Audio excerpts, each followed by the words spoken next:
क्षेत्र और हर नागरिक को आधुनिक सुविधाओं, शुद्ध वातावरण और रोजगार के अवसरों के साथ सशक्त बनाया जाएगा। राज्यपाल पश्चिम बंगाल श्री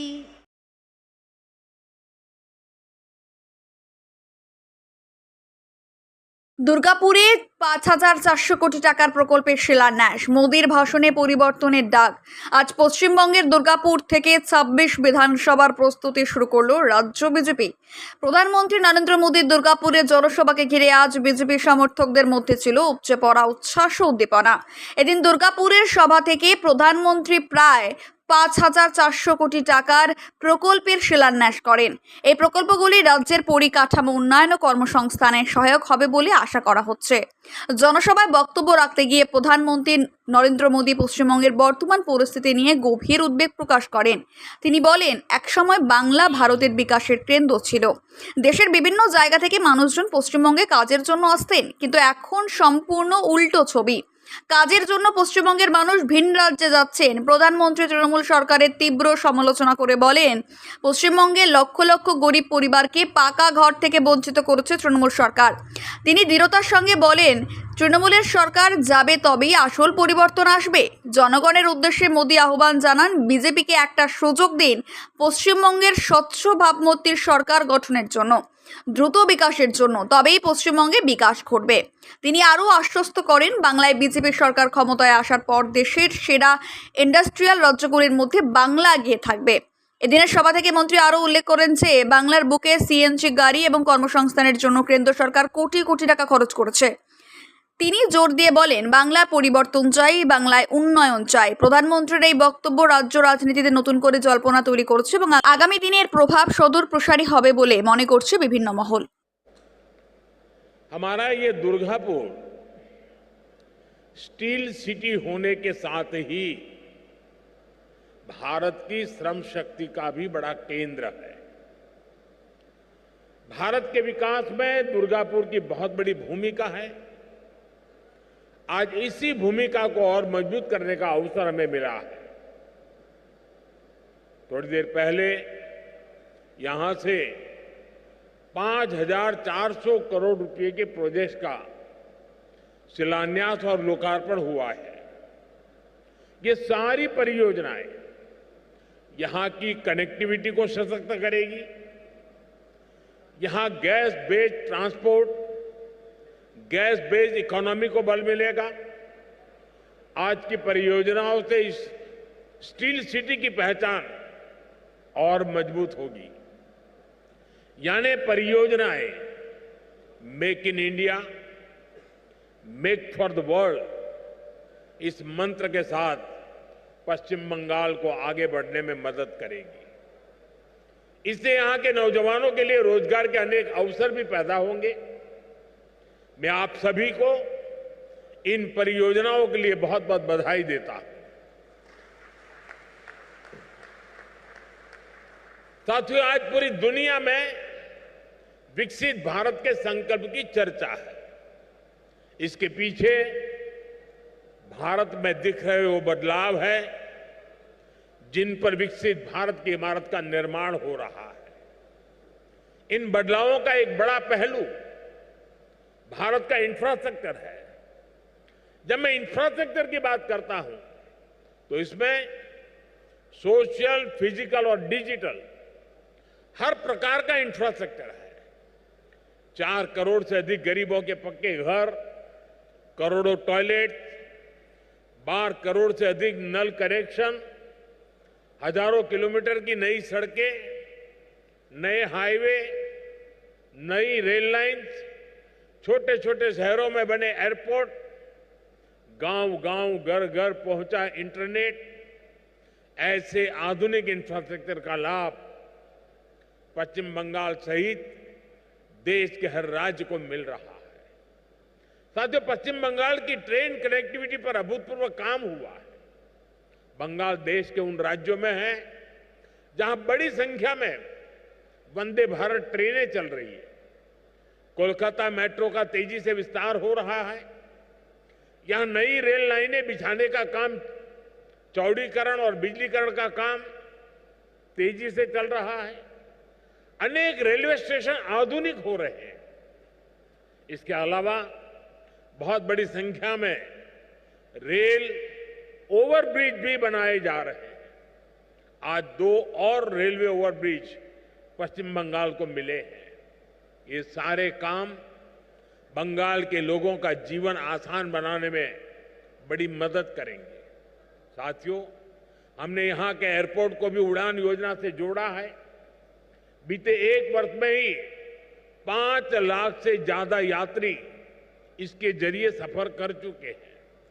आप भी जानते हैं, जब ऐसा इंफ्रास्ट्रक्चर बनता है तो सुविधाएं तो मिलती हैं, हजारों नौजवानों को नौकरी भी मिलती है। इन प्रोजेक्ट्स को पूरा करने में जो रॉ मटेरियल लग रहा है, उसे बनाने में भी बड़ी संख्या में रोजगार का निर्माण हो रहा है। साथियों, पिछले 10-11 सालों में देश में गैस कनेक्टिविटी पर जितना काम हुआ है, उतना पहले कभी नहीं हुआ। बीते दशक में देश में एलपीजी गैस घर घर पहुंची है और इसकी दुनिया भर में वाहवाही भी हो रही है। हमने one nation one gas grid के विजन पर काम किया। प्रधानमंत्री ऊर्जा गंगा योजना बनाई।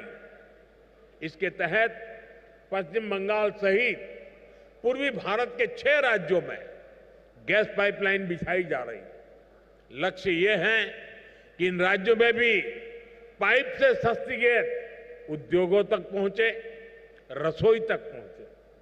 जब गैस की उपलब्धता होगी, तभी इन राज्यों में सीएनजी से गाड़ियां चल सकेगी। हमारे उद्योग गैस आधारित टेक्नोलॉजी का उपयोग कर सकेंगे। मुझे खुशी है कि आज दुर्गापुर की यह औद्योगिक धरती भी नेशनल गैस ग्रिड का हिस्सा बन गई है। इसका बड़ा लाभ यहां के उद्योगों को होगा। इस प्रोजेक्ट से पश्चिम बंगाल के करीब 25 से 30 लाख घरों में पाइप से सस्ती गैस पहुंचेगी। यानी इतने परिवारों का, माताओं बहनों का जीवन आसान होगा। इससे हजारों लोगों को रोजगार भी मिलेगा। साथियों, आज दुर्गापुर और रघुनाथपुर के बड़े स्टील और बिजली कारखानों को भी नई टेक्नोलॉजी से लैस किया गया है। इनमें करीब 1500 करोड़ रुपए का निवेश हुआ है। अब ये कारखाने दुनिया के साथ कॉम्पीट करने के लिए और अधिक एफिशिएंट हो गए हैं। मैं बंगाल के लोगों को इन प्रोजेक्ट्स के लिए पूरा होने की विशेष बधाई देता हूं। साथियों, भारत की फैक्ट्रियां हो या हमारे खेत खलिहान, हर जगह एक ही निश्चय के साथ काम हो रहा है। हमें 2047 तक भारत को विकसित बनाना है। हमारा रास्ता है विकास से सशक्तिकरण, रोजगार से आत्मनिर्भरता और संवेदनशीलता से सुशासन। इन्हीं मूल्यों पर चलते हुए हम पश्चिम बंगाल को भारत की विकास यात्रा का मजबूत इंजन बना करके रहेंगे। आप सभी को फिर से विकास परियोजना की बहुत बहुत बधाई देता हूं। अभी के लिए इतना ही।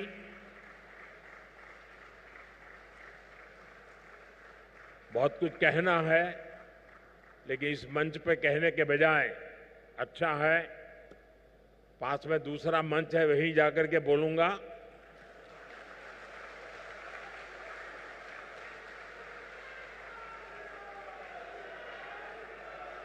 पूरा बंगाल और पूरा देश वहां होने वाली बातें सुनने के लिए जरा ज्यादा आतुर है।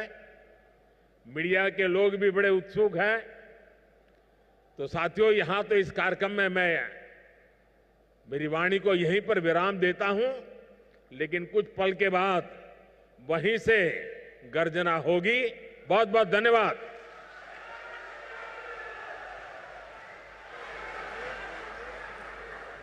माननीय प्रधानमंत्री जी के प्रेरणादायक संबोधन के लिए मैं हृदय से उन्हें धन्यवाद करती हूं।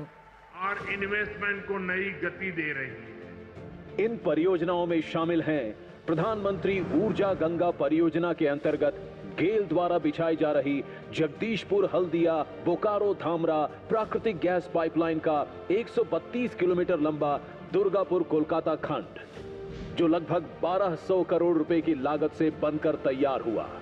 4.39 million metric standard cubic metres प्रतिदिन क्षमता वाला यह खंड पश्चिम बंगाल के 4 भौगोलिक क्षेत्रों के 6 जिलों में सिटी गैस वितरण नेटवर्क द्वारा लगभग 29 लाख घरों को पीएनजी तथा 365 सीएनजी स्टेशंस को सीएनजी उपलब्ध कराएगा। स्वच्छ ऊर्जा को घर घर पहुंचाने के लिए बांकुरा और पुरुलिया जिले में बीपीसीएल द्वारा 1950 करोड़ रुपए की लागत से स्थापित की जा रही शहरी गैस वितरण परियोजना का भी आज शिलान्यास होने जा रहा है।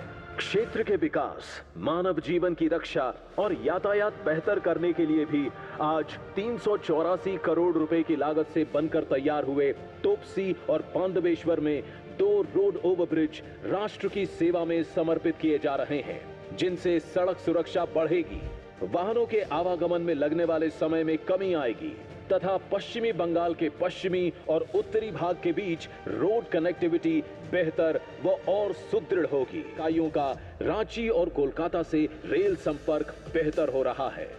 पर्यावरण की सुरक्षा और स्थानीय निवासियों के स्वास्थ्य को प्राथमिकता देते हुए 1457 करोड़ रुपए की लागत से पश्चिम बंगाल के बर्धमान और पुरुलिया जिले के Durgapur steel thermal power station और रघुनाथपुर थर्मल पावर स्टेशन में फ्लू गैस डीसल्फराइजेशन सिस्टम स्थापित किया गया है। इस सिस्टम से वातावरण में सल्फर डाइऑक्साइड के उत्सर्जन में कमी आएगी। पश्चिम बंगाल में रोजगार के अवसरों में हो रही है बढ़ोतरी। स्वच्छ ईंधन और नए सड़क और रेल मार्गों द्वारा हुई बेहतर कनेक्टिविटी की वजह से व्यापार, पर्यटन एवं वाणिज्य का हो रहा है निरंतर विस्तार। पश्चिम बंगाल को मिल रही ये सभी विकास परियोजनाएं विकसित पश्चिम बंगाल और विकसित भारत के निर्माण की दिशा में अहम साबित होंगी।